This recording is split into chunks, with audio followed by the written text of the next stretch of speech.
Hey gang, Kevin here, Life22. Got another council meeting. We'll have one more. I haven't even attempted to make notes on it. I haven't even seen the video. A lot of times I'll like listen to the videos, and then because we wanted to be more prepared with this for News Over Beers, I started making notes. So I've been re-listening to them. But this was actually the first one I just listened to and took notes versus listened to and then went back and re-listened to and took notes. And the next one will be the same thing.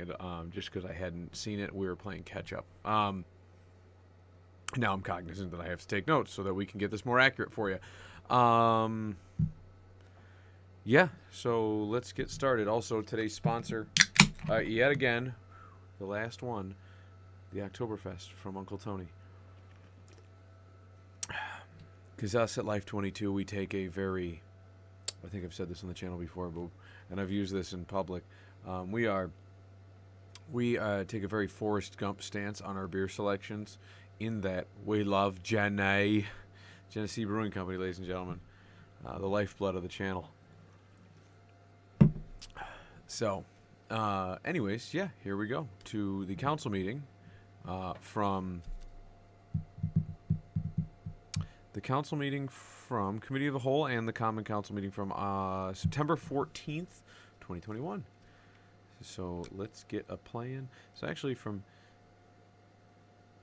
With that, I will call to order the Committee of the Whole for Tuesday, big bang. Look at these cameras still shaking. September 14th, 2021.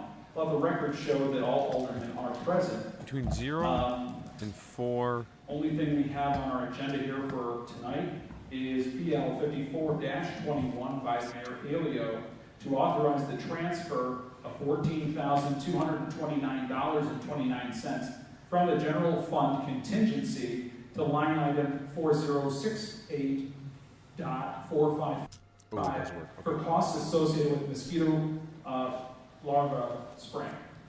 Mr. Mayor. Yes, thank you. As you're aware, over the past several years, it was decided that we would not include the money in the budget for spraying of mosquitoes, and if there was a spraying done, that we would take the money out of contingency. Which is fair. It's not a grocery. It's a grocery item, but it's not a. What we get like one or two sprayings every decade. It all depends on what the health department deems. So it's like they always put like 25,000 in, I think, or maybe it was 10,000 in, because they never knew. It was always between, like, depending on the amount they had to spray and areas and coverage and what the rate was for that year. With COVID, who knows what the percentage was for the coverage. You know how much it was a really bad mosquito year. It's a really bad flea year. You know what I mean? Like insect, the pollen year was up the butt this year. And then, you know, it was just, it all depends on the year for the amount that they have to spray, and then they also have to worry about like chemicals. You own a pool, you know how much pool chemicals cost this year? It's astronomical. So, you know, and then I'm sure bug spraying, all the high demand, low supply. All the municipalities are probably calling for it right now, and then the guy who's doing it is probably busier than hell, and he's probably, I'm gonna charge you guys a buttload. So the county did spray the larvae spraying, and I don't know if it's the county that does it or if the county hires the guy to do it. I don't see the health department flying a biplane, dumping canisters. Okay, so some years we've won out, and this year we've got to pay up. Just as a quick question, and maybe this is So John's going to get into something here, and I'll critique it afterwards. So I guess let's just play a it. historical thing. I don't know if you have the answer, Bill, or not. What do all municipalities have to pay for mosquito spraying? if they get into the program, if you go to the resolution, you can see in the resolution what communities were included in it. It's just interesting to me that county tax dollars wouldn't cover something like that is a county health related issue.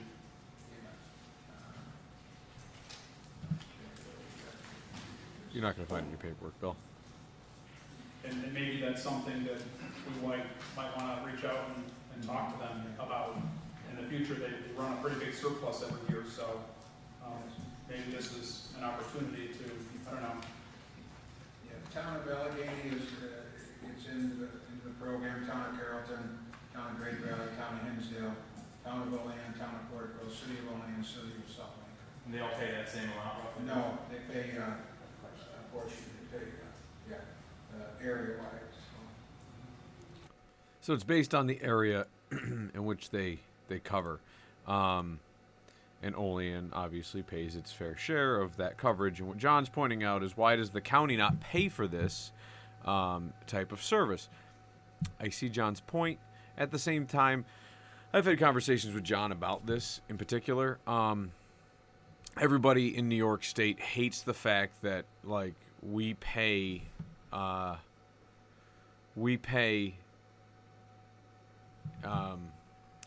like, a lot of our tax dollars go to New York City, right? Well, a lot of our tax dollars go to New York State, and then New York State takes what we had, and instead of giving it back to our municipality, they put it into grants, and then we all have to fight amongst ourselves for grants. And sure, yeah, we could win 10 times more than our annual contribution in what we could have saved for certain projects. But also, we don't get that money either. And then the state has all these little taxes that they take out off the top. Like, oh, this is the administrative fee. And it's like, that's a way to back fund the grant program and all of its employees. And so New York State, like, gives a lot of our taxes to New York City. And I actually had an argument with somebody I know who works at the city. And he suggested that it doesn't. That it's a farce, but I'd like to see the evidence on that. Then I guess, it kind of questioned it. But assuming that the line that we pay a large portion in taxes to New York City, to the state of New York, and then New York City gets the bulk of it, right? We are the opposite. We are what we want New York City to be in this. Apparently, it could be a hypothetical, right? So, 1/4 of half of your property taxes go to, so this is income versus property taxes, right? Because income all goes to the state, and the state distributes it down to New York City, or most of it. And they also pay for roads and stuff, but a lot of our roads and interstate highways and stuff like that are covered by federal funding. So that's your other income tax that goes to the federal government. But what we do is, in property taxes, half of it goes to the school, and still a lot of our school is funded by state aid, and the state aid is covered by the it's covered by state aid is covered by the federal education department, and so they're also getting federal aid. So federal aid and state aid make up a large portion of our education budget for public education, which I still think that a lot of our public education is spent on people filling out paperwork and administrators and miscellaneous stuff to, it's all arbitrary, right? There's a lot of fat in government. So, but half of your property taxes go to school on average, right? That's, on average, house is like $50,000, and you can expect to pay roughly $3,000. Right, excluding the star exemptions and whether you're the Grand Star or whatever you got based on your age and your income level and whatever else, the value of your house. So your star exemption, excluding the star exemption, if your house is worth $50,000, you roughly pay about $3,000 in property taxes as a whole between the three bills. And so then you can expect 50%-ish to be your school tax bill, which is roughly, $1,500. And so the remaining $1,500 is split between the city and the county, because they're roughly a quarter. Now, these percentages aren't exact, right? Like, maybe the county's getting, 22%, and the city gets 28%, and and then the school is not exactly 50 either, so maybe they're like 53, and so there goes the other three. The city's 26, and the school is 20, or the county's 20, whatever. Like, but it's roughly, half the pizza goes to the school, quarter goes to the county, quarter goes to the city. So your city is actually running on a quarter of your property taxes, which is quite a remarkable feat given, like, I don't know how the breakdown works for, like, let's say South Dayton, for example, in our county. But and I don't know the exact. I know a lot of these little towns, like, you know, Franklinville, Machias, they have their own little police force. They might have one person. Portville has like one cop. You know what I mean? A lot of them have volunteer fire departments. So they're not, you know, some of your tax dollars goes towards the volunteer fire departments, at least, you know, for them to have a truck here or there, fix them when they break down, things like that. But they don't have a paid fire department. So, like, their taxes are a lot lower in those areas. But they also don't have, you know, some of them don't have streets departments. They all rely on the county. And the county plows all of their main roads. I mean, they might have little, like, town supervisors, and they got a couple little plow trucks. They do some of the side streets or whatever, but their plow staff, compared to their populations, are pretty low. And so they rely, you know, so some of, like, South Dayton relies, and it might be South Dayton or Carlton or one of these little towns in our county, Cattaraugus, things like that. They rely on the state troopers, they rely on the sheriffs, and I mean, for the most part, they rely on the sheriffs. The sheriffs are the county police. And so the county police handles all that. They don't have a police budget in their taxes. They don't have a higher percentage they pay to the county. Well, I guess they would have a higher percentage because they have almost no percentage going to their municipality. But their taxes they're still pitching in most likely the same percentage as a county-wide. So if their house is worth, you know, $50,000 out in South Dayton, they just don't have, you know, maybe 60% of their taxes are going towards, but they're not paying $3,000. They're still paying like $750 to the county. And maybe they're only paying $200 to their township for filing fees and whatever little things that they, you know, the little fire trucks here and there they've got to cover, or the municipal building maintenance and repair, you know, things like that. But so for the most part, our contribution, our larger population, our larger amount of property taxes, we are the economic hub, and we distribute, you know, a quarter of our tax dollars, of our property tax dollars, are going to the county, and the county then supports all the little communities that don't have their own DPW departments or very minimal DPW, and so they need backup, and you know, maybe they've got one cop, so they might need the sheriff's department a lot more, or maybe they use, you know, they have to rely on the surrounding fire suppression teams from, like, you know, Ishaway, or, you know, all these other little places in our county that have, you know, maybe have a couple extra tanker trucks and things like that, or they rely on the city of Olean or Allegheny or Portville. You know, if you notice a fire scene happens, like, everybody in like a 10-mile radius heads that way, 5-mile radius. You know what I mean? So it's not uncommon for them to even with the paid fire departments to have backup when a fire is a little out of scale. They don't leave anybody hanging and stuff like that. So the fire is kind of a bad example because the county also doesn't provide fire suppression. But you know, but they're getting, the county's paying for their police force for some of them, a lot of them, and they're paying for their roadways, right? Like, they don't have a streets crew going through and fixing their streets. They've got the county roads. Most of their roads are county roads. You know what I mean? So, like, you look at it and you're like, okay, so the county's handling all this stuff for other municipalities. We don't have, like, when was the last time the county came through and fixed one of our roads? They didn't. They did like the state did a tip of Buffalo Street and part of 417 because it's a state-funded road, right? Like, it was like the Allegheny side of it too. Like, we got like 20 feet into the city, or maybe they stopped at the city line. Like, that's what we come to expect. So we are what people wish New York City was. Like, everyone wishes New York City. New York City is like an economic hub. And everybody rushes there to get good jobs and high-paying jobs and good careers, and then they hemorrhage money. We, on the other hand, like, people come to Olean for work and all this other stuff, and we are an economic hub, and we help pay for the rest of our county. They have a surplus every year, John, because of us. And I'm very proud of the fact that Olean has lifted itself up by its, even in these dire times, have lifted itself up by its bootstraps and been able to power through it. So I think that's a great thing. On the other hand, like, I'd like to know a little bit more information. Is the county hiring this out, or do we have like a biplane with like a chemical sprayer on the back and we're spraying for the larvae? Because that's all they're treating for is the mosquito larvae. So essentially, all the mosquitoes you see now, they might not be reproducing.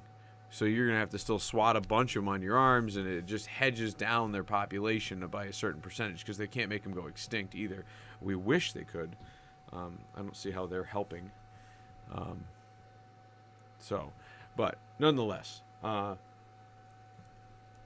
would like to, sure, it would be great if the county contributed, but right now, the contributions we get from the county, if I remember correctly, is like $10,000 to $14,000 a year for the airport is their contribution. And we have a pilot where we don't have to pay taxes to the county on that land because it's outside of our jurisdiction. Anything within our municipality, we don't have to pay, but because it's an Ishiway, we have to pay Ishiway school taxes and Ishiway town taxes, and on the airport land. And then then the county gives us a pilot, which is in lieu of property taxes, essentially, for the most part. And we renew that every few years with them, and then they go through and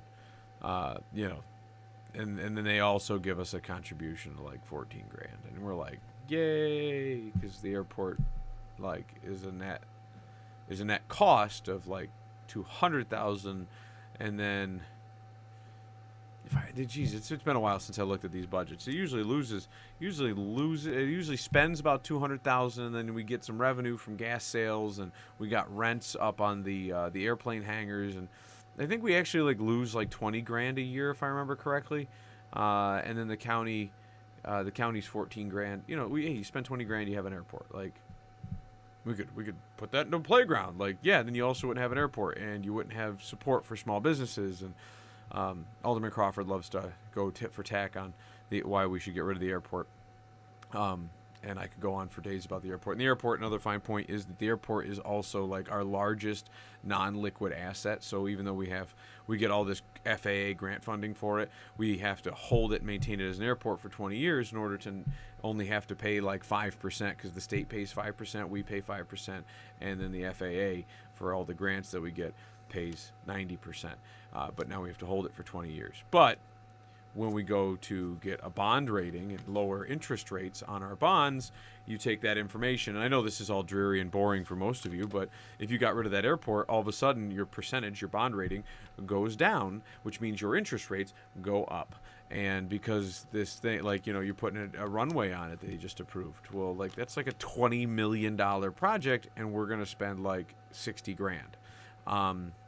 We spend $60,000, and now all of a sudden we have an asset that's worth $20 million more, or $10 million, or whatever the number is, right? It's a huge $16 million. It's a big project. It's an expensive project, and maybe it's $2 million. Jesus, but it's some number that's every time we put money into it, the federal money funds into it, and then we get to add to the value of that asset. And now we have an asset that is worth a lot of money that we go to the bond people for when we're doing a project that we need funding for, and we get a lower interest rate, and we can borrow more money. Not that we need to be borrowing money, but hey, it's trying times, and we've got shit to do, right? Like, we've got sewer plants that break down, things like that. You gotta cover these costs. So that said, the airport, let's see here. So that was my defense of the airport. Okay, so the county gives us that amount of money, and through the land bank, which is a non-for-profit organization that the county set up, can take money and rehab houses. And it's got to rehab at least a quarter of the houses they do, or 60 or 40% of them. And they can demolish 60%, but they want the state mandates that they use funding to do this, and they don't have to, like, there's some cool loopholes to this thing so that it saves taxpayers money. Like, you don't have to do certain types of stuff. I don't think they get away from the asbestos abatement, but it comes in a lot cheaper. They don't have to pay prevailing wage for that. There's a lot of different things. It's still government, so they always overpay, but it's really kind of cool how that works. But the county dumps, a bunch of their demo fund in there every year, and they take out houses across the county. And recently, Frank Higgins and Kelly Andriano and Rick Smith have argued, and I think it's been a lot more Frank Higgins because he sits on the land bank committee. He's been pushing a lot more, and we've had 3 to 5 houses in the last, or maybe 6 houses in the last 3 years, assisting the city and taking them down, and then the city takes down a bunch of other ones that they want to take down, and so it's almost that's their contribution. So maybe we get $100,000 from them, but we're also like a 16 to 18 million or $19 million budget, which is half of the school budget. The school budget is like $40 million, and we're half of the school, and education's important. But how much does it cost to teach kids versus run an entire city? Like roads, police, fire. They reimburse us for like 3 cops that are at the school. Like retired cops, or there's 1 full-timer. You know what I mean? Like that's... So I'm very proud of the fact that the city of Olean does things with very minimal assistance to the city, and then the rest of the county talks about how much a piece of shit Olean is. Oh, Olean!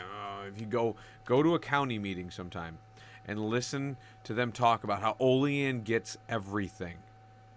Olean's an economic hub. We get lots of grants because we qualify for them, but we don't get everything. You guys give us dick diddly from the county level, and then we do it all ourselves. We're that neighbor that's like, listen, man, I work 9 to 5, and you're like, you're buying the new flat screen TV. He's building his house from scratch. He's got a really nice thing, but he does everything himself. Kind of like this guy, right? I got nice stuff, and I build it myself. Or I save and I make good decisions. But that's good decision making and hard work and elbow grease is how this city got to where it is. And you know what? The county can be haters because we are ballin' here down in the city of Olean, and I'm very proud of that. So that aside, should the county pay for this? Is the county doing it? If they're doing it at cost, I'm down. I get that they have a surplus. They're also a bigger entity, so their surplus may be way bigger than ours, but they're a bigger entity. Our surplus is probably way smaller, but we're a smaller entity.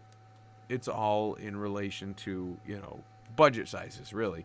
And then you turn around and you say, okay, are they hiring it out? Because if they're hiring it out, you know what I mean? And they're not giving anybody else a discount, why the hell should we get a discount? You know what I mean? The county doesn't just give out money like that, right? Larger governments like the state and feds do, because they don't understand what spending is. They don't see the bottom line. They don't see how it impacts. They don't understand how budgets work, because bigger entities, they're trying to raise the debt ceiling so they can spend some more money, right? Money grows on trees or something. They're just Kansas is just instead of wheat fields, they just got money fields, and they're just Kansas will send us more. No, this shit ain't happening. Anyways, sorry. We're 2 minutes and 42 seconds in, and I've been taught rambling for 23. I guess I'm with John in that I'm not going to vote no on this and not pay the bill, but I think it's ridiculous we'd have to pay. We're all taxpayers. We all pay county taxes as well. I get their point. Be happy to take that up with our legislators. Yeah. Legislators, yes. Yeah, take it up with your legislator. That's right, Bill. They've been running a large surplus for years. Linda rambles on. It might be an opportunity to see if they can, help us out Right. and going forward, right? So, any other questions here? Anybody any questions? And they all vote it without an Because this argument. summer was horrible. It was really with the mosquitoes. It was really brutal, right? Exactly. So now you're glad that the county even offers it, because they don't even have to offer it. So, The meeting of the So, Common Council now, for Tuesday, September that was the only thing on the 14, agenda for the committee of the whole. Will the clerk please Now it call the passes attendance roll? on. Alderman Witt. This is all the BS stuff. Alderman Penny. They do the roll call of officers or councilmen. And then there wasn't anything until about 6 minutes. They do the pledge and the invocation and yada yada. And then they go, yep, look at them all standing around. And then about 6 minutes and 30 seconds. Gratitude to Mr. Buchanan and all of the water distribution crew. Oh, let's start this over.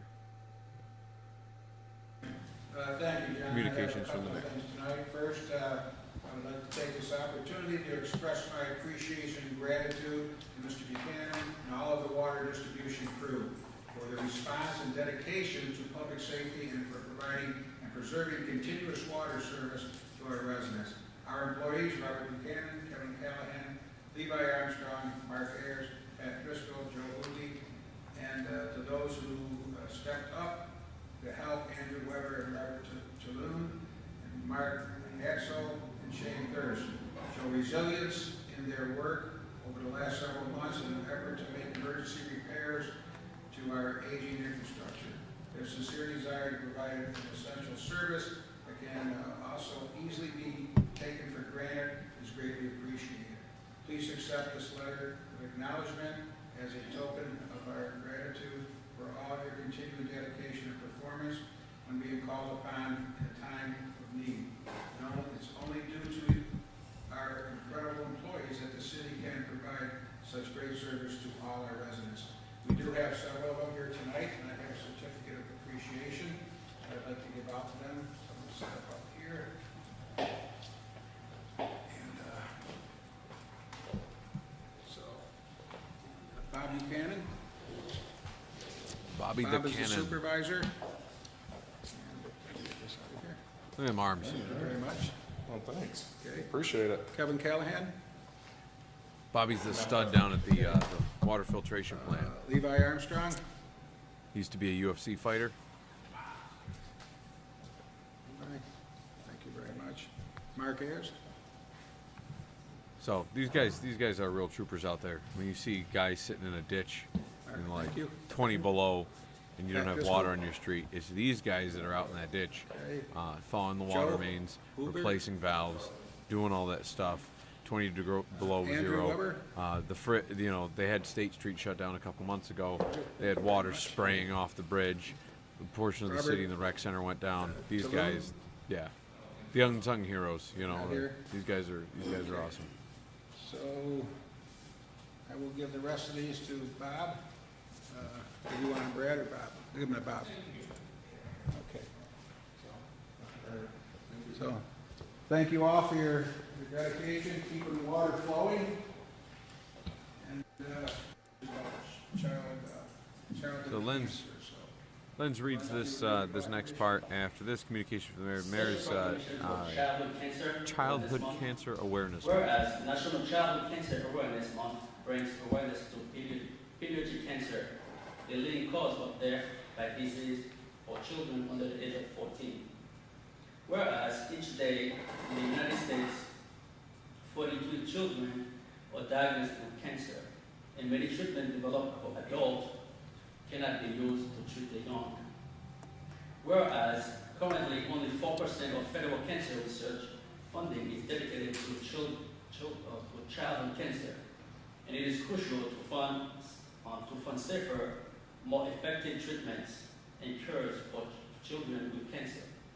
Whereas childhood cancer is a whole family diagnosis. Together, a family must navigate the difficult experience of cancer treatment and survivorship. Therefore, in recognition that public awareness will help support families and help advocate for additional research into causes and treatment for childhood cancers, I, William J. Elliott, Mayor of the City of Olean, on behalf of the Common Council, do hereby proclaim September as National Childhood Awareness Month in the City of Olean. In testimony thereof, I hereby until set my hand and cause to be affixed the seal of the City of Olean, the 14th day of September 2021.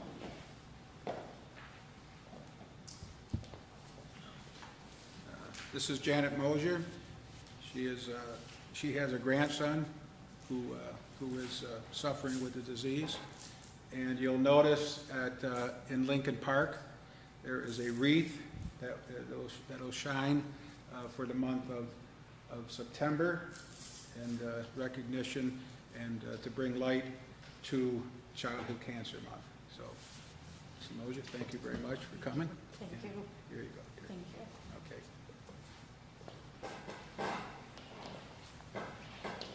And I'm all set. Thank you, Mayor.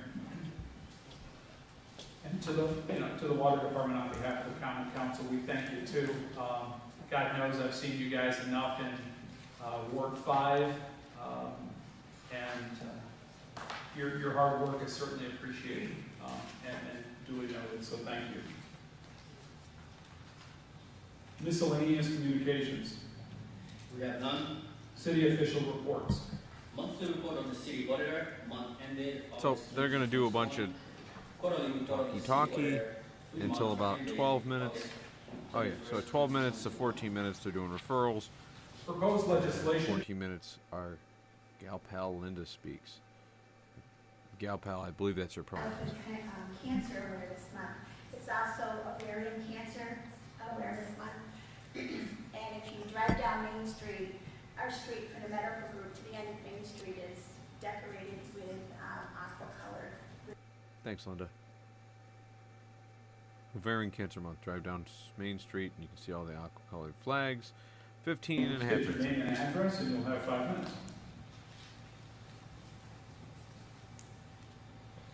Anyone?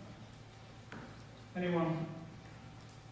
Anyone like to speak? that's At a this good one. time, I will call public comment closed on the finance and bills. This is a good We have council none. meeting. Resolutions. Resolution 60-21, PL 49-21, to amend the city of Olean Code of Ordinances, section 24-135. So the to first prohibit parking resolution, this is on the parking on south Reed side of Street. Reed Street And guess what? They all for a vote distance for of it, 40 and feet then west from Kitchen to 17 minutes in. Resolution 61-21, PL 53-21, to authorize the mayor to execute an agreement with DH Excavating for the runway 4-22 rehabilitation project at the Caracas County Olean Airport. This too will be sponsored. Okay, this too was discussed in committee. Are there any comments or questions? John, I was just wondering, is maybe sometime before winter, it's been a long time since I've been at the airport, and I'm just wondering how much more renovations it must possibly need up there. For future Dave doesn't like parents or spending whatever. money. I was wondering if we could have a committee meeting or a work session up there before winter gets here, so we can get a tour of the airport and have the council get familiar with some of the needs it might need up there. Yeah, I don't see why not. Maybe a good, Director Ring, what is the pancake breakfast? Yes, Can let's we get free coincide breakfast. a work session with the pancake breakfast? I don't know the date of it, to be Oh. honest with you. Maybe we could try to figure something out, but do you think we could try to set up a tour for the council? Yeah, I think that's a great idea. One thing we've been working on actually, the last couple of weeks, the county, at least. So at this anyways, point, yeah, has and then John- 85,000 again in their budget.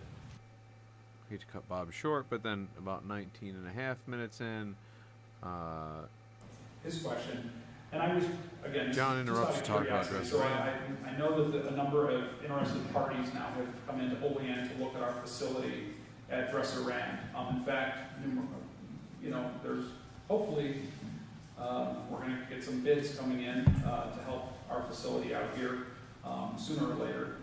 So with that, has anyone reached out to either the mayor or to Director Ring? I mean, any possible interested parties curious about the airport? I have not had any problems yet. Oh, okay, all right, no, okay, just curious. yep, there's John. So that was Okay. either a barb, he's either trying to sell the airport to somebody who's buying Dresser-Ran, or to see if any interested parties in buying Dresser-Ran are going to use the airport. John hates the airport with a passion. Napoleon Engineering just talked about moving out of state. if they lose the airport, because they'd rather go down to Bradford and use their airport if they don't have Oleans to use. So I know these guys want to kibosh it, and it's like, well, there goes 170 jobs over the border to Pennsylvania. Maybe it's not 170, it's like 70 jobs. It's still a lot of jobs in this area when, like, they are our second biggest, you know, you got Cutco and them. So there's a couple of the guys from Cutco use that thing. There's just, it's a ton of, it doesn't cost the city a lot of money. It costs us more to mow the parks every year, right? Like, and I get that parks get used more by the wider, broader aspects of our population. And it's just mowing them, right? Like that's a dry, that might even just be a percentage of the mowing and the park maintenance.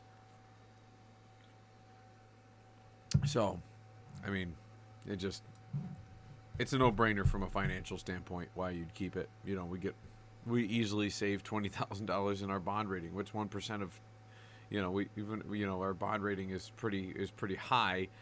Or is pretty, you know, our bond rating is pretty high, which means our interest is pretty low. If we went up 5% interest, what's 5% on $20 million over 10 or 15 years? You know what I mean? Like that's a lot of goddamn money.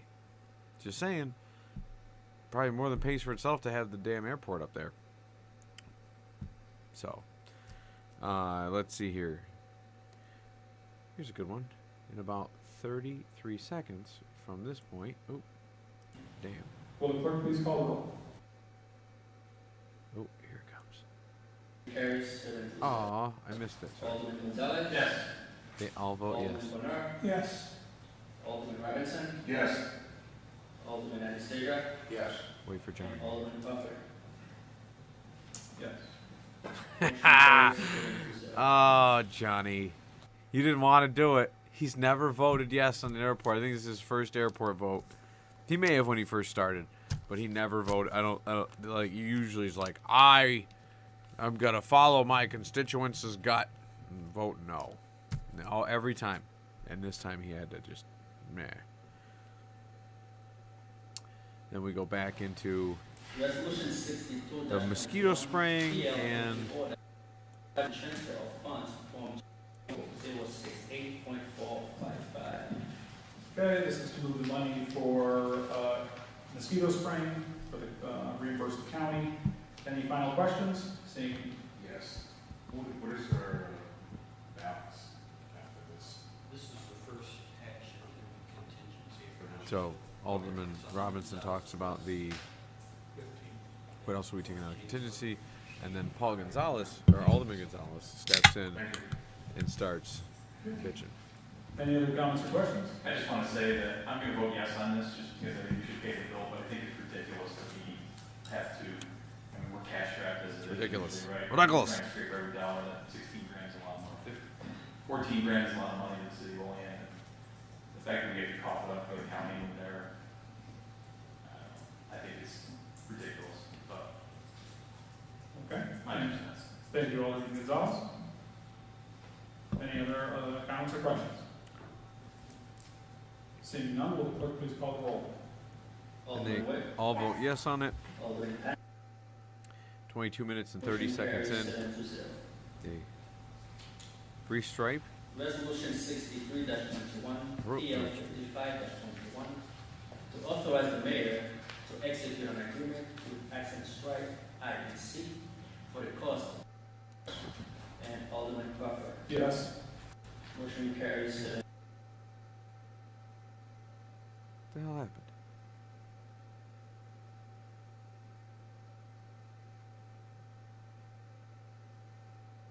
PL 55-21, to authorize the mayor to Sorry, execute an okay. agreement with Accent Strike INC for the cost associated with restriping and paving street. All right. Thank you, Len. We did discuss this one in committee as well. So just as a follow-up question, either to the mayor or Director Ring.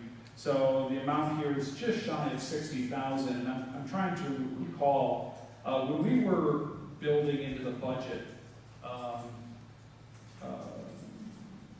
to do restriping projects. How much did we allocate? 90,000.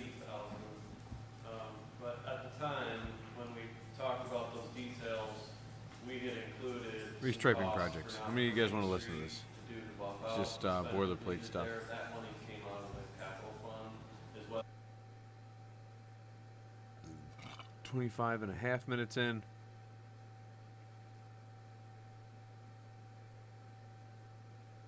To authorize the mayor to execute an agreement with Calcare Electronic for costs associated with North Union Street electric. So they're associating they're doing a resolution, transfer All right, funds, this and too was enter covered into in committee. well, not, Um, they're authorizing a bid Any comments or for questions? electric on North Union Street. Is this going to, is this gonna roll out this fall? We're actually meeting with them tomorrow, you know, assuming the resolution passes. So they're wondering when we're gonna do meet that with them project. tomorrow. Okay. We'll just work through what they can do this year. Some light based on upgrades their and stuff like schedule. that. So we're gonna schedule through. We're gonna swipe through here. 28 minutes in. With North Union Street. They're doing a wayfinding contract as part of the DRI. It's one of the first. It's one All of the right, small. so again, this is yet another, part of that upgrade, not only to North Union Street, but I was We do just some asking striping, there, we do some ahead of signage. time there. As far as, do we know any updates on Warbett's Park, the digital sign that's supposed to go in there? Yeah, the actual digital portion of it, that panels, they're here, they're in the rec center being stored right now. And this is part of that, and that's the structure will go up, and then we'll add that to it, so, yes. And do we expect that to be this season or spring season? Bob? Our consultant that we work with, he thinks we can get it all up before winter. I've never done a wayfinding contract, so I don't know, but we haven't signed a contract with the company yet. We need to have some discussions. They're a minority-owned business, and they're gonna 100% complete the contract, so we think it's gonna go smoothly. Their submittal was great with the bid, so, you know, we think we're working with, a high-level company. We just need to talk to them about scheduling once we have a contract in place. Okay, so I'm excited to see that go. We're all excited, Again, I just wonder what the DPW director was referring. Like, I'm hoping, like, he's never done a wayfinding project, which is fine. Like wayfinding, it's like signage and stuff, and stripings and things like that. So I'm not too worried about it. It's probably the wording of the contract he's referring to. But we think it's going to run smoothly. They are a minority-owned business. Is that because they're a minority-owned business that's going to run smoothly? These are like. It's part of the state mandate that you follow, and you have like a certain percentage of the work is done by minority-owned or women-owned businesses, which I'm not a huge fan of affirmative action. I think affirmative action actually goes to the point of, like, you've got racists, and you got racists. Like, white supremacists, black supremacists, whatever you want to put on either side of the aisle, right? And then you're like, America's here now, we're a dead center. And you could argue that we're a little bit one way or another. And then all of a sudden they force you to push it past it, and they're like, you're getting to the point that America's still racist, just on the other side of the spectrum, because you'd have to hit dead center to not be racist, right? From all categories and all spectrums. But then all of a sudden, like, you got to be minority owned. Like, what's minority? Minority is a percentage of the population. We've talked early in this show, like, I'm a minority. 3.5% of the population of the world. Blue eyes. Shit, if you were a white supremacist, you'd be a minority, because they don't exist. Like, they're very few and far between. They exist, but they are very few and far between. They're probably a lower percentage across the world than blue-eyed people. Chances are they'd be blue-eyed. I don't know, just going on a neo-Nazi basis, but most likely. Anyways, and then women-owned businesses, like, that's fine. Like, that, you get a 50-50 split nowadays. You know what I mean? Like, more men-owned businesses. Well, men can't give birth, so unless you talk to a leftist. But if men were the one who bore the child and then had to raise the child, you know what I mean? Like, there's a maternal instinct to that, which is why a lot of people stay at home to raise their children, right? Like there's a big, so hey, maybe you don't have time to start a business. Maybe you do a home daycare system. I don't know. That's, I guess, an argument for another day.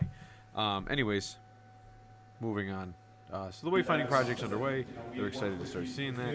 Chris Schilleri on during budget talks to try to help market city facilities. What's going on at the skating rink?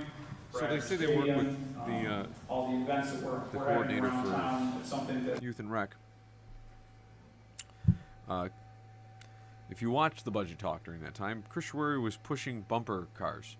The bumper cars were buy like 4 cars or something like that to get started, and within like 6 months to a year, they would actually pay for the purchase of additional cars and further attraction for summertime to be used during the rink. It was a really cool idea. He did tons of research on it, and it actually was like a no-brainer. And they swatted it down for this like marquee sign that goes in the parking lot to tell people what's going on, because if you don't get the newspaper and you're not on social media, you wouldn't know things are going on unless the city made banners. I don't know. I heard that project going down, and I thought it was like a really cool idea. And I've talked to Chris about it. It was really cool, and just to watch that project and that thing. Like, he's also been talking about splash pads, right? Almost anybody you talk to on Facebook is talking about splash pads. You talk to people on the street about splash pads, they're like, "Wish Olean had one." We don't.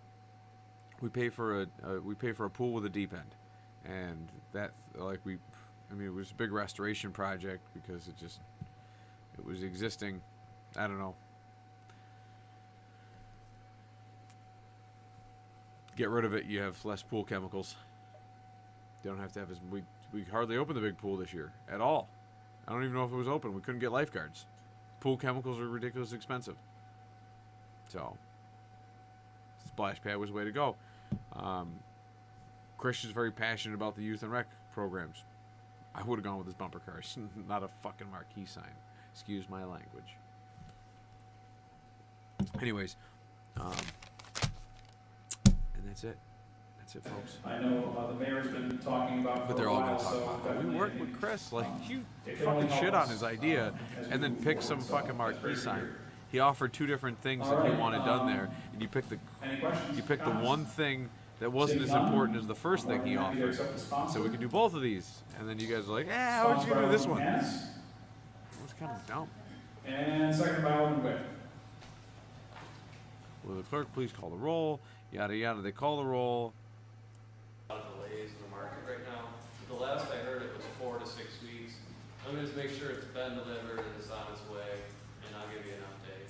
Yep, they're still talking about the sign.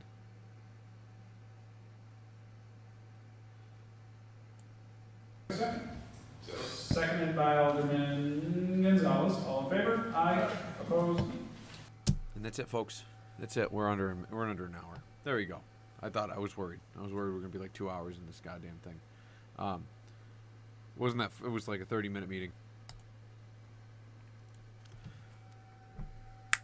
So, I'm getting tired. I've been up.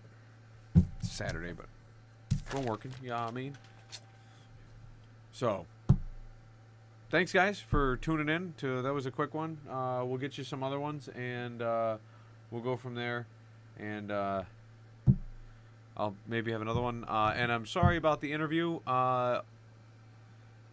Got postponed again. So between tomorrow between noon and 3, we will have our guest on the show, and maybe tomorrow evening or Monday evening.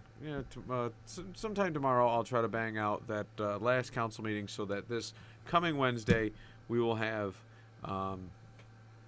We'll get right into being caught up, and you guys can watch the play-by-play for the council meetings and my review and take on them. I'm not going to review live during the council meetings. I could. That would be cool. But we're probably not going to, because you don't want to watch the whole thing. You'd rather have me just skim through it like I did.